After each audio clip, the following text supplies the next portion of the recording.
Ganito pala talaga ang buhay dito sa ibang bansa. Sa bawat araw, kailangan malakas ka. Sa bawat araw, kailangan pasahin mo yung sarili mo. Sa bawat araw, masakit man yung likod mo, masakit man yung ulo mo, wala kang choice. Kailangan bumangon ka.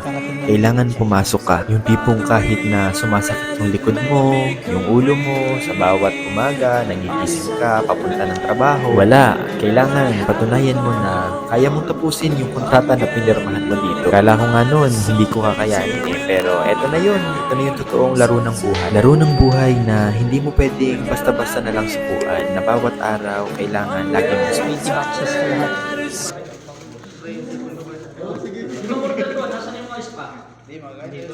Appetizer, mozzarella stick, tsaka potato wedges, and Kinuha nito nung isa. chicken Isang piraso bites.